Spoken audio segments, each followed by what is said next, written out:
Assalamualaikum warahmatullahi wabarakatuh. Alhamdulillahirabbil alamin alladzi yuhibbul muhsinin wa yarfa'u darajatil muttaqin. Asyhadu an la ilaha illallah wahdahu la syarikalah wa asyhadu anna Muhammadan abduhu wa rasuluhu la nabiyya ba'dah. Allahumma shalli ala Muhammad wa ala alihi wa ashabihi wa man tabi'ahum bi ihsanin ila yaumiddin. Jamaah Majelis Taklim yang dirahmati oleh Allah, alhamdulillah kita bersyukur kepada Allah karena kita ditolong oleh Allah bisa sampai ke bulan Ramadan tahun ini. Maka mari kita syukuri nikmat besar yang diberikan Allah ini dengan cara berusaha beribadah dengan sebaik-baiknya, beribadah dengan seikhlas-ikhlasnya di bulan Ramadan tahun ini. Lalu mari kita berusaha mensucikan lisan kita, kita jaga lisan kita dari pembicaraan-pembicaraan yang tidak baik. Bahkan kita jaga dari pembicaraan yang tidak berguna, yang tidak berguna. Kita berusaha untuk mensucikan hati kita dari perkataan atau perbuatan-perbuatan hati, bisikan-bisikan yang tidak baik. Bahkan bisikan yang tidak berguna, sia-sia, itu saja bisa kita tinggalkan. Ibu bapak, saudara-saudara yang dirahmati oleh Allah, mari di hari pertama Ramadan ini kita berusaha untuk bersikap optimis bersama Allah. Bersikap optimis bersama Allah. Kita harus sadari bahwa ilmu yang kita miliki itu sangat sedikit. Waktu yang kita miliki juga sangat sedikit. Tenaga yang kita miliki pun juga sangat sedikit. Maka mari kita perbanyak berzikir la haula wala quwwata illa billah. Tidak ada daya dan kekuatan kecuali jika bersama Allah. Jadi kita ini nggak punya daya dan kekuatan sama sekali apabila Allah tidak menolong kita. Apabila Allah tidak menolong kita. Tapi kalau Allah menolong kita, tidak ada yang bisa mengalahkan kita. Di Quran surat ketiga ayat 159 Allah berfirman, A'udzubillahi minasyaitonirrajim, iyansurkumullaha fala ghaliba lakum wa iyakhdulkum faman dzalladzi yansurukum min ba'dih wa 'alallahi falyatawakkalul mu'minun. Artinya, jika Allah menolong kamu, nah ini, kalau Allah menolong kita, bagaimana kata Allah? Maka tidak adalah orang yang dapat mengalahkan kamu. Jadi Allah sendiri yang menyatakan, yang berfirman kepada kita, bahwa kalau Allah menolong kita, tidak ada yang bisa mengalahkan kita. Dan kalau Allah tidak menolongmu, ini lanjutan ayatnya, jika Allah membiarkan kamu, tidak memberi pertolongan, maka siapakah gerangan yang dapat menolong kamu selain Allah? Jadi Allah mau menyatakan pada kita bahwa tidak ada yang bisa menolong kita selain Allah. Tidak ada yang menolong kita selain Allah. Kita tidak bisa apa-apa kecuali jika ditolong oleh Allah. Dan kalau Allah sudah menolong kita, maka tidak ada yang mengalahkan kita. Itu harus kita camkan di dalam hati kita. Agar kita selalu bersikap optimis. Selalu bersikap optimis. Sebab optimis itu merupakan separuh dari sukses ya. Usaha apa saja yang kita lakukan, kalau kita optimis, maka separuh sudah sukses. Tinggal berusaha lebih keras, tinggal berdoa, tinggal memikirkan strategi-strategi dan lain sebagainya. Nabi pun mengajari kita untuk bersikap optimis. Beberapa contoh yang sudah dicontohkan Nabi itu sangat banyak ya. Saya ambil satu atau dua saja pada kesempatan ini.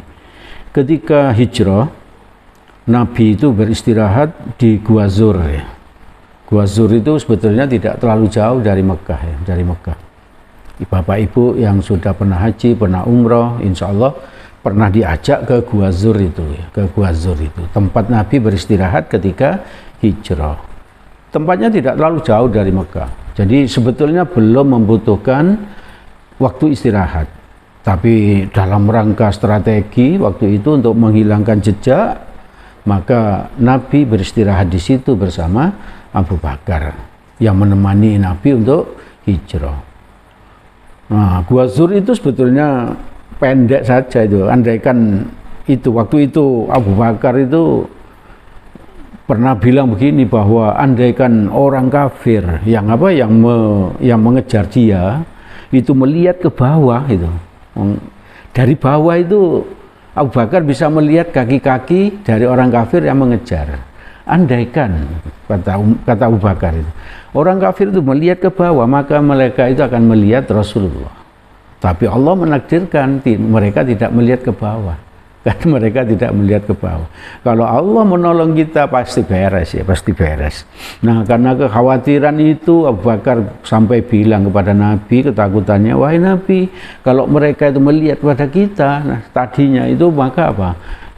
Mereka pasti melihat kita. Nabi menjawab untuk menenangkan Abu Bakar bahwa jawaban Nabi ini diabadikan oleh Allah di Quran surat At-Taubah ayat 40.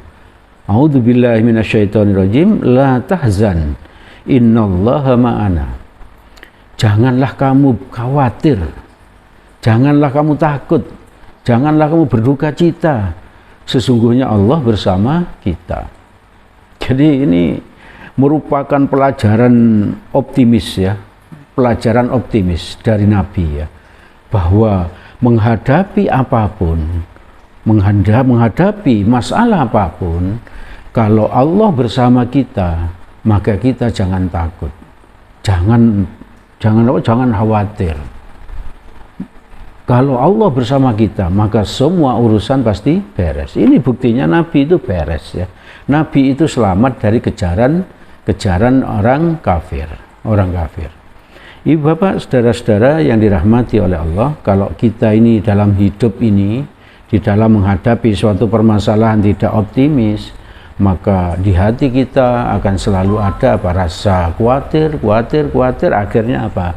Kita tenggelam dengan rasa khawatir kita itu. Jadi penting sekali bagi kita untuk optimis. Tapi optimis bukan optimis yang ngawur, tapi optimis karena mengharapkan pertolongan Allah. Kalau Allah bersama kita, kalau Allah menolong kita, semua urusan pasti beres. Pasti beres. Satu lagi, pendidikan optimis dari Nabi ya. Ketika orang kafir itu, masih peristiwa hijrah ini ya, ketika orang kafir itu mengetahui, menyadari kalau Nabi sudah lolos dari Mekah menuju Madinah, jadi sudah lolos dari kejaran mereka, maka orang kafir itu mengadakan sayembara ya, sayembara. Barang siapa yang bisa menangkap Rasulullah atau Nabi Muhammad, baik dalam keadaan hidup maupun mati, maka hadiahnya 100 ekor onta ya. 100 ekor onta itu miliatan itu ya, miliatan itu. Maka salah satu orang kafir Quraisy yang jago memanah dan jago menaik kuda, dia ambil kudanya yang sangat bagus, yang sangat cepat untuk mengejar Nabi, dan memang Nabi terkejar akhirnya. Nabi terkejar karena Nabi naik onta gitu. Sedangkan ini orang kafir namanya Surakoh. Dia itu mengejar Nabi naik kuda yang sangat kuat, yang sangat cepat. Begitu Surakoh itu sudah mendekat, Abu Bakar itu bolak-balik menoleh ke belakangnya. Dia mengatakan kepada Nabi, wahai Nabi, kita akan terkejar. Wahai Nabi, kita akan terkejar. Nabi sekali lagi menenangkan Abu Bakar. Wahai Abu Bakar, katanya Nabi, bagaimana kalau ada dua orang berjalan, lalu orang yang ketiga adalah Allah melindunginya? Bagaimana menurutmu? Maka tenanglah Abu Bakar. Karena apa? Karena kalau Allah menolong, pasti beres. Dan benar, Allah itu menolong Nabi Muhammad dan Abu Bakar. Setelah Suraqah itu dekat kepada Nabi, maka kudanya dibuat terjerembab oleh Allah, sehingga jatuhlah dia bersama kudanya. Lalu Nabi terus berjalan tanpa menoleh itu, tanpa menunjukkan apa. Nabi pasrah total kepada Allah, tidak mikir bagaimana Suraqah di belakangnya. Suraqah bangun lagi, setelah berhasil bangun dia naik lagi untuk naik kudanya ngejar Nabi lagi. Begitu sudah dekat, dia siapkan panahnya. Dia siapkan panahnya, sudah siap memanah, dibuat terjerembab lagi oleh Allah ke aninya apa? Kudanya. Jatuhlah Suraqah lagi. Jatuh Suraqah lagi. Lalu dia coba lagi, bangun lagi. Yang ketiga, dia kejar lagi Nabi. Begitu dekat, terjerembab lagi kudanya. Dan yang terakhir ini, yang ketiga ini diiringi dengan apa? Dengan debu berhamburan tinggi. Gitu. Dengan kejadian itu sadarlah Suraqah bahwa Muhammad itu bukan orang biasa. Dia adalah seorang nabi yang selalu dilindungi oleh Allah. Tidak mungkin 3 kali kudanya terjerembab, ya. Tidak mungkin. Maka selamatlah Nabi dari kejaran Suraqah ini. Dari kejaran Suraqah ini. Karena apa? Karena bantuan Allah. Karena bantuan Allah. Kita pun di dalam hidup ini harus merasa optimis. Harus merasa optimis. Dan berharap Allah selalu menolong kita. Kita yakin, ya, kita yakin bahwa Allah akan menolong kita. Dan kalau Allah menolong kita, semua masalah pasti beres. Kita harus berbaik sangka kepada Allah, karena juga ada hadis qudsi yang sering kita sampaikan. Hadis ini hadis riwayat Bukhari dan Muslim dari Abu Hurairah radhiyallahu an. Allah berfirman, ini Allah berfirman karena apa? Karena hadis ini hadis qudsi. Ana inda dhanni abdi bi. Sesungguhnya aku tergantung persangka hambaku. Jadi kalau hambaku itu katanya Allah seolah-olah bilang gini, kalau hambaku yakin bahwa aku menolongnya, maka aku akan menolongnya. Jadi mari kita berbaik sangka kepada Allah bahwa Allah itu pasti menolong kita. Dan kalau Allah sudah menolong kita, persoalan pasti beres. Demikian juga ibu bapak, di dalam bulan Ramadan ini, mari kita berusaha optimis, ya, dan husnudzon. Kalau Allah pasti menolong kita. Kita pasti bisa beribadah sebaik-baiknya dengan pertolongan Allah. Kita bisa lebih ikhlas. Kita bisa berakhlak mulia. Kita bisa bersyukur. Kita bisa mendapatkan ampunan Allah. Kita akan mendapatkan Lailatul Qadar. Kita akan bisa lebih istiqomah. Dan kita akan mendapatkan rezeki yang lebih mudah, lancar, melimpah ruah, barokah, dan bermanfaat.